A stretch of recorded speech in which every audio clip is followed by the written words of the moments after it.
हरि बोल भक्तों, हरि बोल, हरि बोल, हरि बोल। एकादशी व्रत महात्म्य गीता प्रेस गोरखपुर द्वारा प्रकाशित। श्री हरि एकादशी व्रत का महात्म्य। श्री हरि श्री हरि श्री हरि। प्रार्थना। त्वमेव माता च पिता त्वमेव, त्वमेव बन्धु च सखा त्वमेव, त्वमेव विद्या द्रविणं त्वमेव, त्वमेव सर्वं मम देव देव। यज्ञदान तपः कर्म न त्याज्यं कार्यमेव तत्।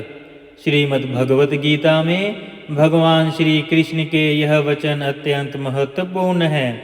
यह दान, यज्ञ तथा तप रूप कर्म किसी भी स्थिति में त्यागने योग्य नहीं है, अपितु कर्तव्य रूप में इन्हें अवश्य ही करना चाहिए। शास्त्रों में तप के अंतर्गत व्रतों की महिमा बताई गई है।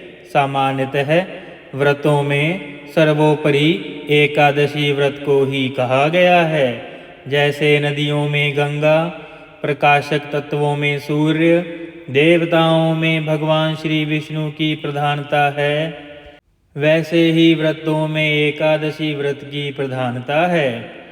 एकादशी व्रत के करने से सभी रोग दोष शांत होकर लंबी आयु, सुख, शांति और समृद्धि की प्राप्ति होती है।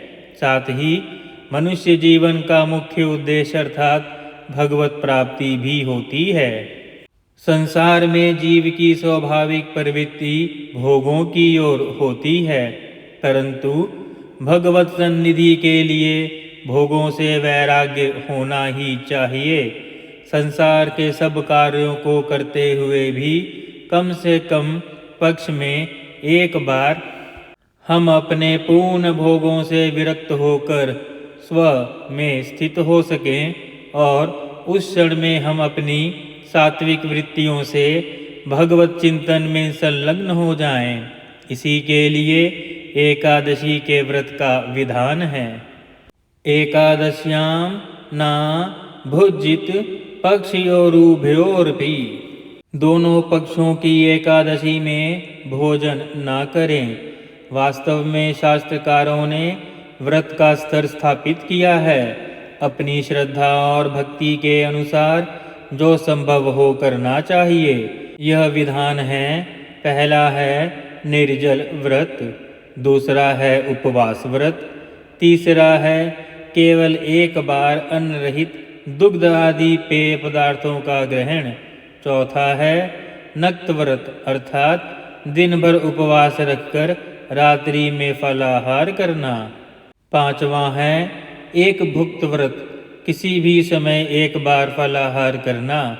हरि भक्तों, आसक्त, वृद्ध, बालक और रोगी को भी जो व्रत ना कर सकें, यथासंभव अन्न आहार का परित्याग तो एकादशी के दिन करना ही चाहिए। एकादशी देवी का प्रादुर्भाव मार्गशीर्ष के मास के कृष्ण पक्ष में हुआ है। एकादशी से संबंधित बहुत सी आवश्यक बातें इस मास के कृष्ण पक्ष की उत्पन्ना एकादशी के प्रसंग में दे दी गई हैं। पुराणों में 26 एकादशियों की अलग अलग कथाएं आती हैं, जिन्हें पढ़ने पर स्वाभाविक रूप से एकादशी व्रत के प्रति श्रद्धा जागृत हो जाती है। अतः यहाँ इन 26 एकादशियों की कथाओं को पद्म पुराण के आधार पर स्थित प्रस्तुत किया जा रहा है। आशा है कि पाठक गण इसे पढ़कर लाभान्वित होंगे तथा जीवन पर्यंत एकादशी व्रत का संकल्प लेकर स्वयं को कृतार्थ करेंगे। नारायण नारायण नारायण। एकादशी के जया आदि भेद, नक्त व्रत का स्वरूप, उत्पन्ना एकादशी के प्रसंग में एकादशी की विधि, उत्पत्ति, कथा और एकादशी की महिमा का वर्णन। आइए भक्तों श्रवण करते हैं। नारद जी ने पूछा, महादेव, महाद्वादशी अर्थात एकादशी का उत्तम व्रत कैसे होता है? सर्वेश्वर प्रभु, उसके व्रत से जो कुछ भी फल प्राप्त होता है उसे बताने की कृपा कीजिए। महादेव जी ने कहा, ब्राह्मण, यह एकादशी महान पुण्य फल को देने वाली है। श्रेष्ठ मनुष्यों को भी इसका अनुष्ठान अवश्य करना चाहिए। विशेष विशेष नक्षत्रों का योग होने पर यह तिथि जया, विजया, जयंती तथा पापनाशिनी इन 4 नामों से विख्यात होती है। ये सभी पापों का नाश करने वाली है। इनका व्रत अवश्य करना चाहिए। जब शुक्ल पक्ष की एकादशी को पुनर्वसु नक्षत्र हो तो वह उत्तम तिथि जया कहलाती है। उसका व्रत करके मनुष्य निश्चय ही पाप से मुक्त हो जाता है। जब शुक्ल पक्ष की द्वादशी को श्रवण नक्षत्र हो तो वह उत्तम तिथि विजया के नाम से विख्यात होती है। इसमें किया हुआ दान तथा ब्राह्मण भोजन द्वारा सहस्त्र गुना फल देने वाला है तथा होम और उपवास तो सहस्त्र गुना से भी अधिक फल देता है।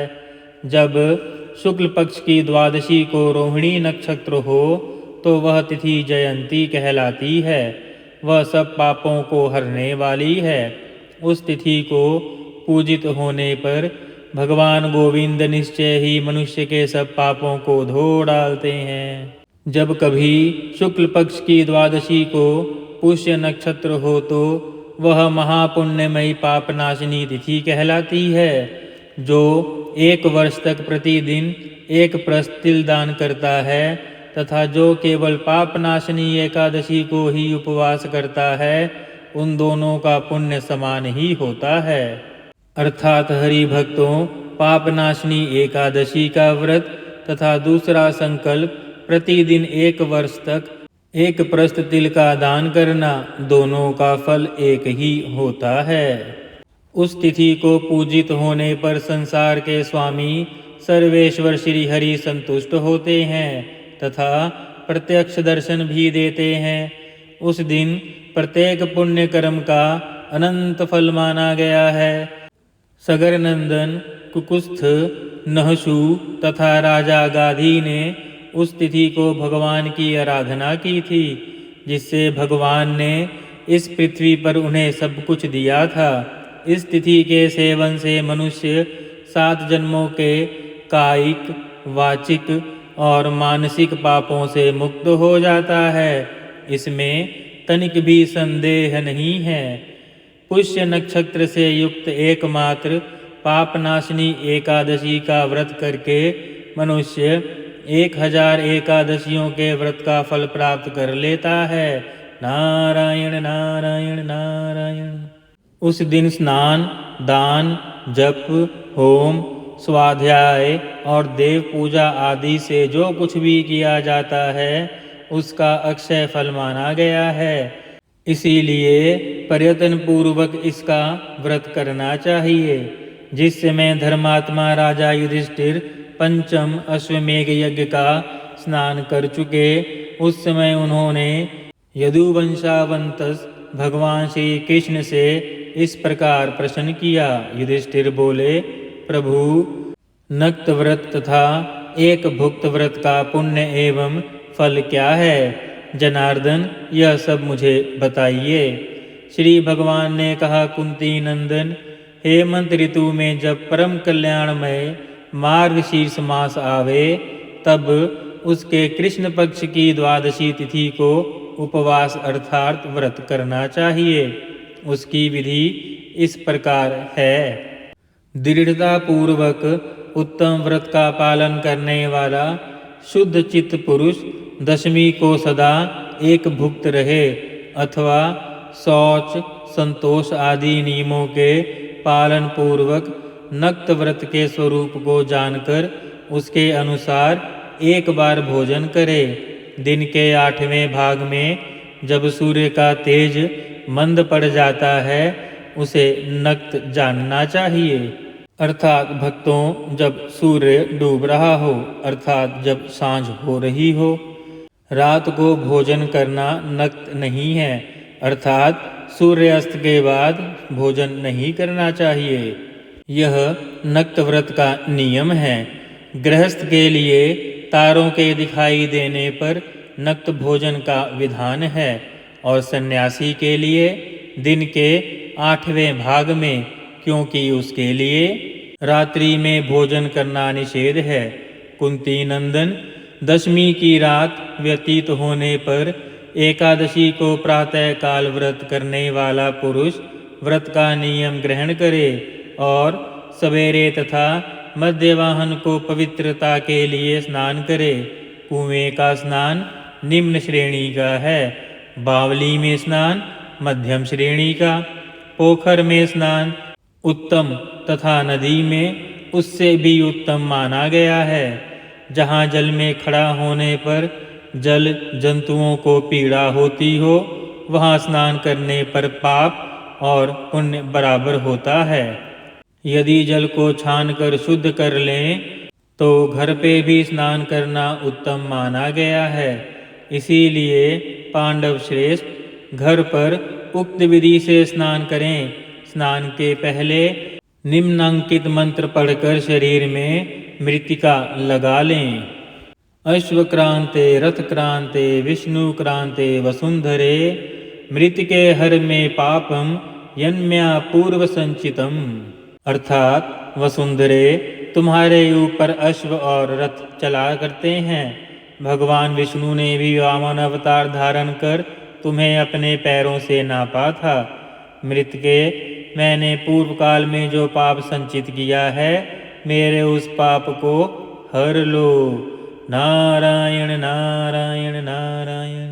वृत्ति पुरुष को चाहिए कि वह एक चित और दृढ़ संकल्प होकर क्रोध तथा लोभ का परित्याग करे।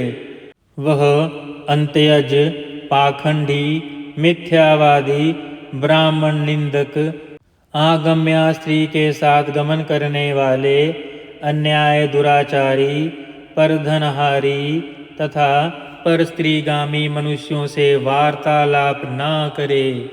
भगवान केशव की पूजा करके उन्हें नैवेद्य का भोग लगाए। घर में भक्ति युक्त मन से दीपक जलाकर रखे।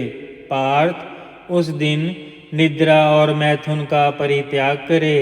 धर्मशास्त्र से मनोरंजन करते हुए संपूर्ण दिन व्यतीत करे। नृपश्रेष्ठ भक्ति युक्त होकर रात्रि में जागरण करे। ब्राह्मणों को दक्षिणा दे और प्रणाम करके उनसे त्रुटियों के लिए क्षमा मांगे। जैसी कृष्ण पक्ष की एकादशी है, वैसी ही शुक्ल पक्ष की भी है। इसी विधि से उसका भी व्रत करना चाहिए। पार्थ, द्विजों को उचित है कि वह शुक्ल और कृष्ण पक्ष की एकादशी के व्रती लोगों में भेद बुद्धि उत्पन्न ना करें। शंखोद्वार तीर्थ में स्नान करके भगवान गदाधर का दर्शन करने से जो पुण्य होता है तथा संक्रांति के अवसर पर 4 लाख का दान देकर जो पुण्य प्राप्त किया जाता है, वह सब एकादशी व्रत की 16वीं कला के बराबर भी नहीं है। प्रभास क्षेत्र में चंद्रमा और सूर्य ग्रहण के अवसर पर स्नान दान से जो पुण्य प्राप्त होता है, वह निश्चय ही एकादशी को उपवास करने वाले मनुष्य को मिल जाता है। केदार क्षेत्र में जल पीने से पुनर्जन्म नहीं होता। एकादशी का भी ऐसा ही महात्म्य है।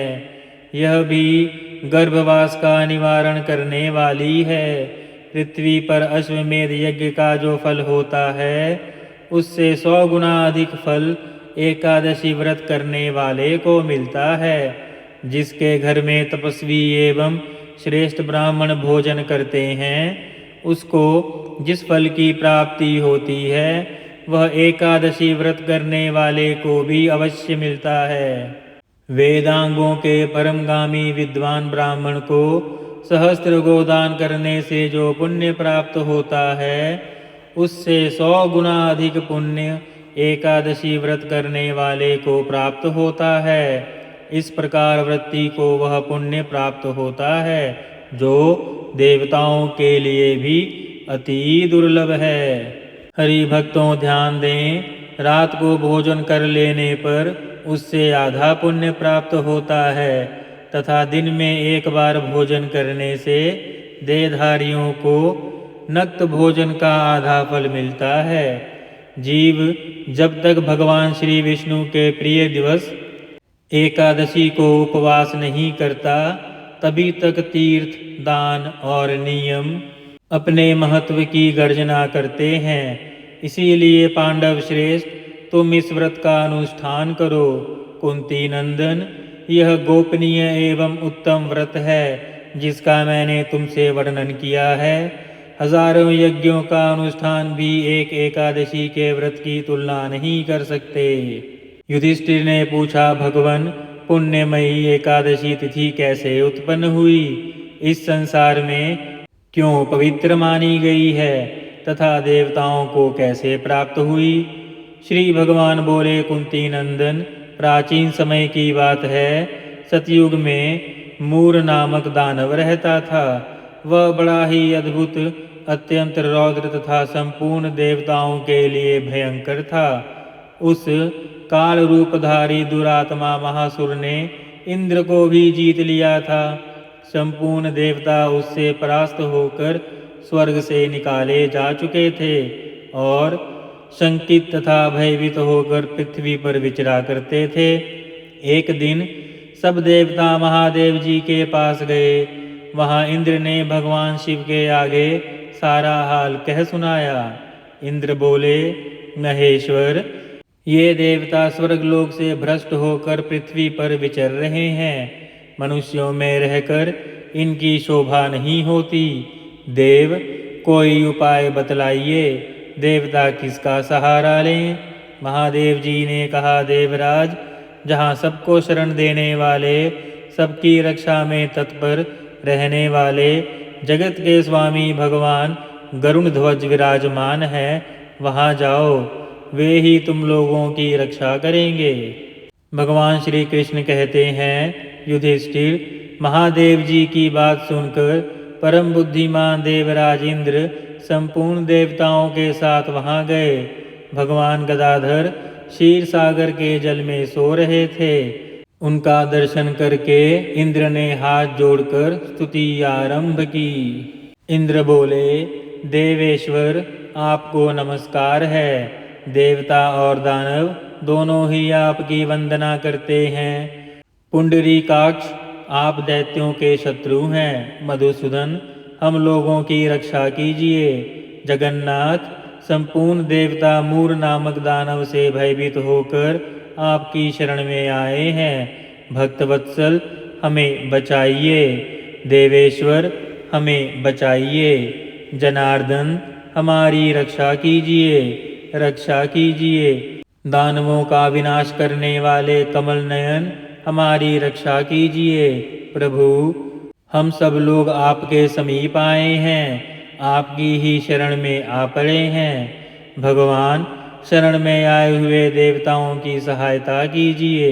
देव, आप ही पति, आप ही मति, आप ही कर्ता और आप ही कारण हैं। आप ही सब लोगों की माता और आप ही इस जगत के पिता हैं। भगवन, देव देवेश्वर, शरणागत वत्सल, देवता भयभीत होकर आपकी शरण में आए हैं। प्रभु, अत्यंत उग्र स्वभाव वाले महाबली मूर नामक दैत्य ने संपूर्ण देवताओं को जीतकर इन्हें स्वर्ग से निकाल दिया है। ओम नमो देव देवेश देवदानव वंदित दैत्यारे पुंडरीकाक्ष त्राहि नो मधुसूदन। सुराः सर्वे समायाता भयभीताश्च दानवात्। शरणं त्वां जगन्नाथ त्राहि नो भक्तवत्सल। त्राहि नो देवदेवेश, त्राहि त्राहि जनार्दन। त्राहि वै पौंडरीकाक्ष दानवानां विनाशक। त्वत्समीपं गताः सर्वे त्वामेव शरणं प्रभो। शरणागत देवतानां सहायं कुरु वै प्रभो। त्वं पतिस्त्वं मतिर्देव त्वं कर्ता त्वं च कारणं त्वं माता सर्वलोकानां त्वमेव जगतः पिता। भगवन् देवदेवेश शरणागत वत्सल शरणं तव जायता भयभीताश्च देवताः। देवता निर्जिताः सर्वा स्वर्गभ्रष्टाः कृता विभो। अत्यग्रेण ही दैत्येन मूरनाम्ना महोजसा। इंद्र की बात सुनकर भगवान श्री विष्णु बोले, देवराज वह दानव कैसा है, उसका रूप और बल कैसा है तथा उस दुष्ट के रहने का स्थान कहाँ है। इंद्र बोले, देवेश्वर पूर्व काल में ब्रह्मा जी के वंश में तालजंग नाम का एक महान असुर पैदा हुआ था जो अत्यंत भयंकर था। उसका पुत्र मूर्दानव के नाम से व्याख्यात हुआ है। वह भी अत्यंत उत्कट महापराक्रमी और देवताओं के लिए भयंकर है। चंद्रावती नाम से प्रसिद्ध एक नगरी है, उसी में स्थान बनाकर वह निवास करता है। उस दैत्य ने समस्त देवताओं को परास्त करके स्वर्गलोक से बाहर कर दिया है। उसने एक दूसरे ही इंद्र को स्वर्ग के सिंहासन पर बिठाया है।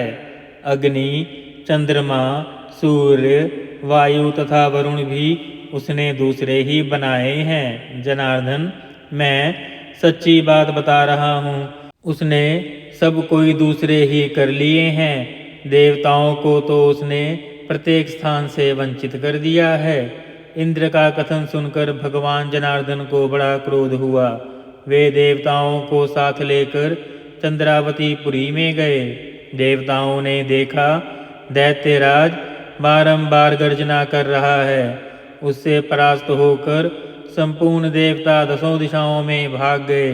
अब वह दानव भगवान श्री विष्णु को देखकर बोला, खड़ा रह, खड़ा रह। उसकी ललकार सुनकर भगवान के नेत्र क्रोध से लाल हो गए। वे बोले, अरे दुराचारी दानव, मेरी इन भुजाओं को देख। यह कहकर श्री विष्णु भगवान ने अपने दिव्य बाणों से सामने आए हुए दुष्ट दानव को मारना आरंभ किया। दानव भय से विह्वल हो उठे। पांडुनंदन तत्पश्चात श्री विष्णु भगवान ने दैत्य सेना पर चक्र का प्रहार किया। उससे छिन्न भिन्न होकर सैकड़ों योद्धा मौत के मुख में चले गए। इसके बाद भगवान मधुसूदन बद्रिका आश्रम को चले गए। वहाँ सिंहावती नाम की गुफा थी जो 12 योजन लंबी थी। पांडुनंदन उस गुफा में एक ही दरवाजा था। भगवान विष्णु उसी में सो रहे थे। दानव मूर भगवान को मार डालने के उद्योग में लगा हुआ था। वह उनके पीछे लगा रहा। वहां पहुंचकर उसने भी उसी गुफा में प्रवेश किया। वहां भगवान को सोते देखकर उसे बड़ा हर्ष हुआ। उसने सोचा, यह दानवों को भय देने वाला देवता है, अतः निसंदेह इसे मार डालूंगा। युधिष्ठिर, दानव के इस प्रकार विचार करते ही भगवान श्री विष्णु के शरीर से एक कन्या प्रकट हुई जो बड़ी ही रूपवती, सौभाग्यशालिनी तथा दिव्य अस्त्र शस्त्रों से युक्त थी। वह भगवान के तेज के अंश से उत्पन्न हुई थी। उसका बल और पराक्रम महान था। युधिष्ठिर, दानवराज मूर ने उस कन्या को देखा। कन्या ने युद्ध का विचार करके दानव के साथ युद्ध के लिए याचना की। युद्ध छिड़ गया। कन्या सब प्रकार से युद्ध कला में निपुण थी। वह मूर नामक महान असुर उसके हुंकार मात्र से राख का ढेर हो गया। दानव के मारे जाने पर भगवान जाग उठे। उन्होंने दानव को धरती पर पड़ा देख पूछा, मेरा यह शत्रु अत्यंत उग्र और भयंकर था, किसने इसका वध किया है? कन्या बोली, स्वामिन, आपके ही प्रसाद से मैंने इस महादैत्य का वध किया है। श्री भगवान ने कहा, कल्याणी, तुम्हारे इस कर्म से तीनों लोकों के मुनि और देवता आनंदित हुए हैं। अतः तुम्हारे मन में जैसी रुचि हो उसके अनुसार मुझसे कोई वर मांगो। देव दुर्लभ होने पर भी वह वर मैं तुम्हें अवश्य दूंगा, इसमें तनिक भी संदेह नहीं है। वह कन्या साक्षात एकादशी ही थी। उसने कहा, प्रभु यदि आप प्रसन्न हैं तो मैं आपकी कृपा से सब तीर्थों में प्रधान, समस्त विघ्नों का नाश करने वाली तथा सब प्रकार की सिद्धि देने वाली देवी हो जाऊं। जनार्दन, जो लोग आप में भक्ति रखते हुए मेरे दिन को उपवास करेंगे उन्हें सब प्रकार की सिद्धि प्राप्त हो। माधव, जो लोग उपवास, नक्त अथवा एक भुक्त करके मेरे व्रत का पालन करें उन्हें आप धन, धर्म और मोक्ष प्रदान कीजिए। श्री विष्णु भगवान बोले, कल्याणी, तुम जो कुछ कहती हो वह सब पूर्ण होगा। भगवान श्री कृष्ण कहते हैं, युधिष्ठिर, ऐसा वर पाकर महाव्रता एकादशी बहुत प्रसन्न हुई। दोनों पक्षों की एकादशी समान रूप से कल्याण करने वाली है। इसमें शुक्ल और कृष्ण का भेद नहीं करना चाहिए। यदि उदय काल में थोड़ी सी एकादशी, मध्य में पूरी द्वादशी और अंत में किंचित त्रयोदशी हो तो वह त्रिस्पृशा एकादशी कहलाती है। इस प्रकार की एकादशी भगवान को अति प्रिय है। यदि एक त्रिस्पृशा एकादशी को उपवास कर लिया जाए तो 1 सहस्त्र एकादशी व्रतों का फल प्राप्त होता है तथा इसी प्रकार द्वादशी में पारण करने पर सहस्त्र गुणा फल माना गया है। अष्टमी एकादशी, षष्ठी, तृतीया और चतुर्दशी ये यदि पूर्व तिथि से विद्ध हों तो उनमें व्रत नहीं करना चाहिए। परवर्तनी तिथि से युक्त होने पर ही इनमें उपवास का विधान है।